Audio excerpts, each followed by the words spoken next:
Garçon ou fille? Et si ce n'était pas si simple? Les personnes intersexes naissent avec des caractéristiques sexuelles qui ne correspondent pas aux définitions typiques de mâle et femelle. Il existe plein de variations différentes. Plongeons-nous dans l'une d'entre elles avec le syndrome d'insensibilité complète aux androgènes, ou SICA. Nés avec un karyotype 46XY, les individus SICA possèdent une mutation du gène AR sur le chromosome X. Le gène AR codant pour les récepteurs aux androgènes, certaines mutations sur ce gène suppriment la fonctionnalité de ces récepteurs. C'est le syndrome d'insensibilité complète aux androgènes. D'un point de vue hormonal, le testicule sécrète testostérone, œstrogène et hormones antimullériennes dans des quantités similaires au mâle. Dans la plupart des cas, la quantité d'œstrogène est suffisante pour induire un phénotype femelle puisque la testostérone n'a pas d'effet. Parlons maintenant anatomie.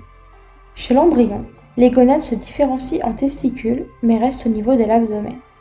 Les canaux de Müller régressent sous l'action de l'AMH. La testostérone n'agit pas sur les canaux de Wolff, ce qui les fait aussi régresser. Cela implique l'absence des structures dérivées des canaux de Wolff et de Müller.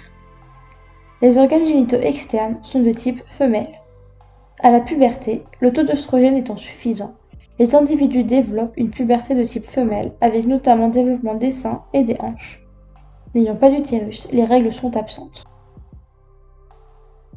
Mais qu'en est-il de la vie de ces personnes en société?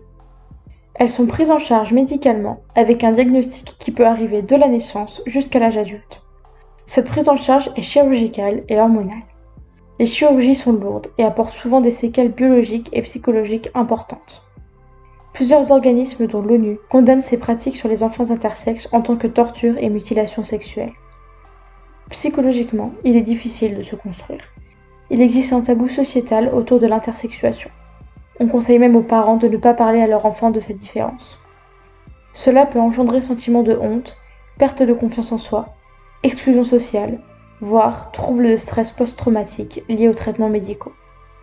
Face à la binarité de cette société, les personnes intersexes sont plus enclines à s'identifier au genre opposé à celui assigné à leur naissance.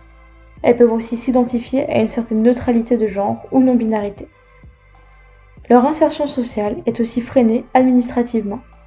Aujourd'hui, il est quasiment impossible d'éviter la case F ou M sur ces papiers. De plus, certaines femmes intersexes se voient refuser leur participation dans les événements sportifs.